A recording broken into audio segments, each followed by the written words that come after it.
Welcome to class number 13। Indian polity की ये अपनी दूसरी क्लास है। तो पहली क्लास में सारा जो भी बेसिक स्ट्रक्चर होता है, किस तरह से किस तरह से कॉन्स्टिट्यूशन बना, कब इनेक्ट हुआ, कब अडॉप्ट हुआ, जो उसका बेसिस था बनाने का, वो फंडामेंटल जो राइट्स हैं वहाँ तक हम लोगों ने डिस्कस किया था। लास्ट टॉपिक था आर्टिकल 32, या हाई कोर्ट का इक्विवेलेंट होगा आर्टिकल 226। तो वहाँ पे उसे हार्ट एंड सोल कहा जाता है कॉन्स्टिट्यूशन के लिए। क्यों कहा जाता है? क्योंकि वही है जो हमारे फंडामेंटल राइट्स को प्रोटेक्ट करने के लिए बना हुआ है। अब उन राइट्स को प्रोटेक्ट करने के लिए हम जब भी कोर्ट जाएंगे ना, आर्टिकल 32 या फिर हाई कोर्ट जाएंगे, तो आर्टिकल 226 के तहत जब भी आप कोई पेटिशन वगैरह लगाएंगे तो उसमें 5 तरह की रिट्स होती हैं। उन रिट पेटिशन को देखते हैं इनसे, क्योंकि पिछले सालों में सवाल दिखे हैं इस ये वाले रिट पेटिशन का क्या मतलब होता है, या फिर मतलब दे के वो आपसे रिट पेटिशन पूछ सकते हैं। दो तरीके से सवाल बनते हैं। तो टाइप्स ऑफ रिट से शुरुआत करेंगे। 5 टाइप की रिट पेटिशन होती हैं, तो पांचों के नाम अपने को पता होने चाहिए, उनके क्या फंक्शन है ये भी पता होना चाहिए। तो सबसे पहले है habeas corpus, to release a person who has been detained unlawfully. मान लीजिए आप पुलिस ने घर से पकड़ के आपको उठा के ले गए ना, कोई चार्ज नहीं बताया, कोई कारण नहीं बताया, कोई एफआईआर वगैरह कुछ भी उन्होंने नहीं लगाई, तो आपके घर वाले क्या करेंगे फिर? कोर्ट जाके हेबियस कॉर्पस की रिट पेटिशन लगाएंगे। अब जरूरी नहीं कि कोई गवर्नमेंट एजेंसी ही आपको पकड़ ले जाए तो ही आप लगा सकते हो। कोई भी प्राइवेट व्यक्ति अगर आपको इस तरह से उसने बंधक बना रखा है, ऐसा कुछ भी कर रखा है, तो हम कोर्ट अगर जाना चाहेंगे तो हेबियस कॉर्पस के थ्रू रिट लगाएंगे। फिर आता है mandamus, to secure the performance of public duties by lower court, tribunal और पब्लिक अथॉरिटीज की। जो भी अथॉरिटीज़ हैं, जैसे आपके सिटी में, आपके टाउन में, गांव में, जहाँ पर भी हैं, तो वहाँ पर जो आपकी पब्लिक अथॉरिटीज़ हैं, चाहे वो आपका नगर निगम हो जाए, आपकी पंचायत हो जाए, कुछ भी हो जाए, तो उनके अपने काम तय हैं। अगर वो लोग किसी वजह से वो काम नहीं कर रहे हैं, अपनी जो भी जिम्मेदारियां उनका निर्वहन सही से नहीं कर रहे हैं, तो कोर्ट में हम लोग मैंडेमस का रिट डाल सकते हैं। फिर certiorari, to quash an order already pass by an inferior court, tribunal और क्वासी जुडिशियल अथॉरिटीज। अभी क्वासी जुडिशियल अथॉरिटी क्या होती हैं? जो आईएएस ऑफिसर्स होते हैं, जो कि अलग अलग डिपार्टमेंट में होते हैं, तो वो लोग भी जो अपने ऑर्डर्स पास करते हैं वो क्वासी जुडिशियल अथॉरिटी के अंदर आते हैं। कई बार होते हैं वो लोग कुछ तो भी उटपटांग अपने ऑर्डर निकाल देते हैं, तो उसको जब भी चैलेंज करना होता है तो सर्ट्योरेरी का हमें रिट पिटीशन लगाना होता है। बहुत कॉमन इसका एग्जांपल है, मान लीजिए आप कॉन्ट्रैक्ट में किसी गवर्नमेंट डिपार्टमेंट में काम कर रहे हैं, और वहाँ के जो भी हेड हैं आईएएस होंगे, तो उन्होंने आपको किसी भी बेतुके कारण से नौकरी से निकाल दिया। तो आप जब हाई कोर्ट या हाई कोर्ट जाएंगे तो आर्टिकल 226 में सर्ट्योरेरी का वहाँ पे आपका रिट लग जाएगा। फिर प्रोहिबिशन, टू प्रोहिबिट, नाम में प्रोहिबिशन है तो कुछ रोकने से संबंधित जैसा लग रहा है यहाँ पे। To prohibit an inferior court from continuing the proceeding in a particular case where it has no jurisdiction to try. कोई भी लोअर अथॉरिटी है, उसे कुछ करने से रोकना, वो उसके परव्यू में नहीं है, जुरिस्डिक्शन में, तो हम लोग कोर्ट जाएंगे और वहां पे प्रोहिबिशन का रिट लगाएंगे। फिर quo warranto, to restrain a person from holding a public office to which he is not entitled, उस केस में लगेगा क्योयो वारंटो। तो habeas corpus, mandamus, certiorari, prohibition और क्योयो वारंटो, ये 5 रिट पेटिशन है। नाम बहुत ही इंपॉर्टेंट है, और इनके एसोसिएटेड किस चीज के लिए हम लोग इसे लगा सकते हैं वो थोड़ा सा, क्योंकि एक लाइन का बस वहां पे लिखा हुआ रहेगा, जो भी अपना ऑप्शन आएगा, तो एक बेसिक सा आइडिया लग जाए वो मोर देन सफिशिएंट होगा।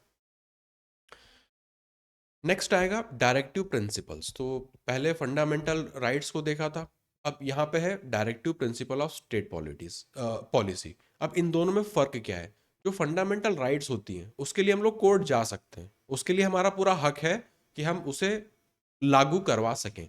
लेकिन directive principle of state policy जो है ना, डीपीएसपी बोलते हैं इसको शॉर्ट में, ये एक तरह से कह सकते हैं गाइडलाइन की तरह काम करती है। ये है कॉन्स्टिट्यूशन का पार्ट, लेकिन एनफोर्सेबल नहीं है, कि हम कोर्ट नहीं जा सकते कि गवर्नमेंट ने ये काम नहीं किया जबकि ये लिखा हुआ है, तो इस वाले के लिए वो लागू नहीं होता। अब इसमें कुछ चीज़ें जो अपने को देखना है, एक तो कई बार पार्ट पूछ लेते हैं कि डीपीएसपी जो है वो कॉन्स्टिट्यूशन के किस पार्ट में आता है, तो पार्ट 4 के अंदर आता है।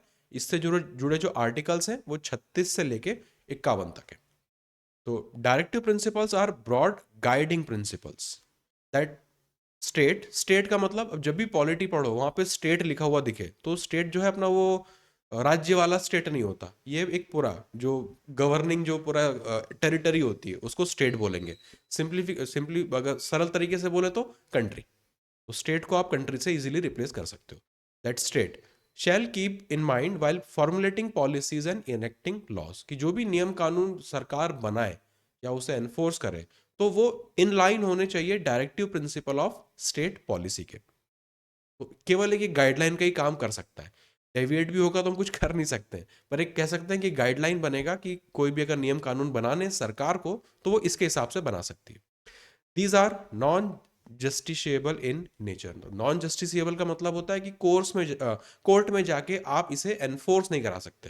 फंडामेंटल राइट्स को या कॉन्स्टिट्यूशन के बाकी पार्ट्स को आप एनफोर्स करा सकते हो, डीपीएसपी को नहीं करा सकते कि सरकार ने जो है इस पॉलिसी के हिसाब से काम नहीं किया, तो वो नहीं कर सकते हम लोग। जस्ट गाइडिंग प्रिंसिपल है स्टेट के लिए वो।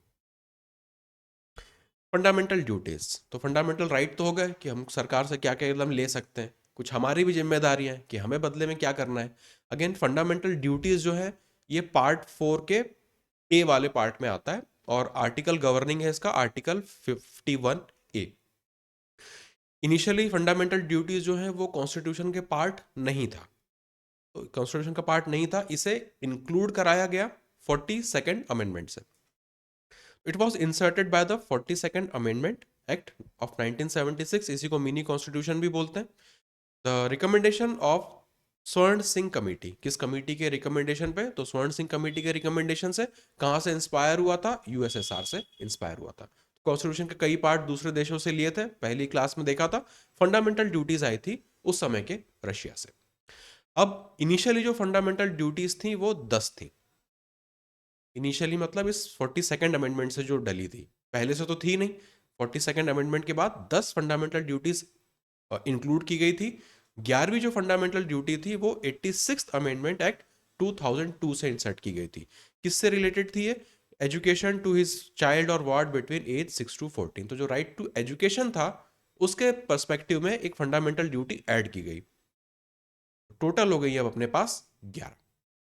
10 42 से एक जुड़ी थी 2002 में राइट टू एजुकेशन की वजह से। टोटल 11 फंडामेंटल ड्यूटीज हैं।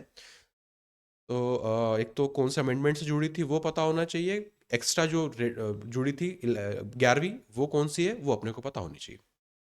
ये बात होगी फंडामेंटल ड्यूटीज की। अब बेसिक स्ट्रक्चर देख लेते हैं, कौन कौन से इंपॉर्टेंट जो है वो पोजीशंस हैं जो भी गवर्नमेंट होती है उसके अंदर। तो सबसे पहले आएंगे द प्रेसिडेंट। तो प्रेसिडेंट जो है वो बिल्कुल हेड ऑफ द स्टेट कहा जाता है। हालांकि उनके पास कोई बहुत डायरेक्ट ऐसी पावर्स नहीं हो सकती, कह सकते हैं कि एक्टिव उनका पार्टिसिपेशन बहुत ज़्यादा नहीं है किसी भी तरह की पॉलिटी में, लेकिन बहुत इंपॉर्टेंट रोल माना जाता है, एक ऑनररी पोजीशन इसे कह सकते हैं। तो executive head of the state and first citizen of India. Executive head, जो भी ऑर्डिनेंसेस बनेंगे, बिल बनते हैं, सब में उनकी साइन लगती है। बाहर के देशों से कोई भी ट्रीटी वगैरह होती है, अगेन साइन वगैरह लगती है। तो सब कुछ होता है इन्हीं के नाम पर है, लेकिन रियल पावर्स इनके पास कोई है नहीं, या कह सकते हैं बहुत लिमिटेड पावर्स है। क्वालिफिकेशन, क्वालिफिकेशन क्या होनी चाहिए प्रेसिडेंट के लिए ना, कि जैसे अभी प्रेसिडेंट इलेक्शन होने वाले हैं तो दो वहाँ पे कैंडिडेट फिलहाल हैं, तो बहुत सारी चीज़ें आपको यहाँ से लिंक होती हुई दिखेंगी। Must be a citizen of India, obvious सी बात है। 35 साल की एज मिनिमम होनी चाहिए। Eligible to be a member of Lok Sabha and must not hold any profit of office of profit. तो 35 साल के होने चाहिए, सिटीजन होने चाहिए, और एलिजिबल होने चाहिए लोकसभा के मेंबर बनने के लिए। जरूरी नहीं कि मेंबर हो, एलिजिबिलिटी क्राइटेरिया बस वो सारे उनके होने चाहिए। इलेक्शन किस तरह से होता है, तो प्रेसिडेंट के लिए डायरेक्ट इलेक्शन नहीं होता है, इलेक्टोरल कॉलेज बोलते हैं जिसके थ्रू इलेक्शन होता है। तो उसमें राज्यसभा, लोकसभा, यहाँ के जो मेंबर्स होते हैं वो अपना वोटिंग के थ्रू प्रेसिडेंट को सिलेक्ट करते हैं। अब जैसे नॉर्मल इलेक्शन होता है तो उसमें हर एक का वोट जो है बराबर होता है, आप वोट दो, मैं वोट दूं, कोई और वोट दे, तो सबका एक एक वोट काउंट होता है ना। तो वैल्यू कह सकते हैं कि हर एक वोट की बराबर होती है। लेकिन जो प्रेसिडेंट का इलेक्शन होता है इसमें जो भी वोट डलते हैं उनमें सबकी वोट की वैल्यू बराबर नहीं होती। लोकसभा मेंबर्स की कुछ होगी, राज्यसभा मेंबर्स की कुछ होगी, तो इस तरह से वैल्यू इसमें डिफरेंशिएट करती है। तो न्यूज़पेपर में भी आप अभी अगर आप पढ़ोगे तो कुछ ना कुछ कई जगह आपको वैल्यू दिखेंगी कि जो अपोजिशन है उसके पास इतने वैल्यू के वोट अवेलेबल हैं, जो गवर्नमेंट है उसके पास इतने वैल्यू के वोट अवेलेबल है, तो वो वैल्यू जो है वो चेंज होती है। कह सकते हैं कि वो हर एक वोट जो है, जो भी इलेक्टोरल कॉलेज रहेगा इसमें, हर एक के वोट की वैल्यू बराबर नहीं होती, सबकी अलग अलग होती है, तो उस हिसाब से सब कैलकुलेशन लोगों को बिठाना पड़ता है। तो indirectly elected through electoral college consisting of elected members of both houses of parliament and elected members of legislative assemblies of states and union territories. तो इतने सारे जो हैं ये लोग, यहाँ के जो चुने हुए प्रतिनिधि होते हैं, ये बनाएंगे इलेक्टोरल कॉलेज। फिर वो लोग अपना वोटिंग करेंगे, हर एक के वोट की वैल्यू अलग रहेगी, डिपेंड करता है वो कौन से हाउस में है। लोकसभा का है तो अलग है, राज्यसभा का तो अलग उसकी वैल्यू है, यूनियन टेरिटरी से है तो अलग उनकी वैल्यू है। तो इस तरह से ओवरऑल एक इलेक्टोरल कॉलेज बनेगा, वैल्यू के हिसाब से तय होगा कौन जीतेगा। फिर टेनर की बात करें, कितने समय के लिए चुनते हैं, तो 5 साल का उनका लगभग कार्यकाल होता है और कोई अपर लिमिट नहीं होती, मतलब एक ही व्यक्ति कितनी भी बार वहां पे चुना जा सकता है। रेजिग्नेशन वो अपना दे सकते हैं वाइस प्रेसिडेंट को जब भी वो बीच में छोड़ना चाहे। पावर्स, प्रेसिडेंट की पावर्स, यहां से थोड़ा सा कुछ इंपॉर्टेंट चीजें देखने को मिलेंगी।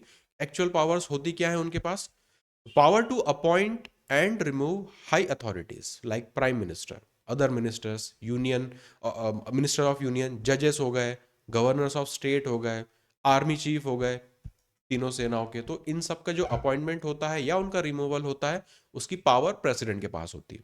अब इसमें से बहुत सारी चीजें जो कि उन्हें गवर्नमेंट के रिकमेंडेशन के हिसाब से करनी पड़ती है, वो अपने हिसाब से हर चीज तय नहीं करेंगे।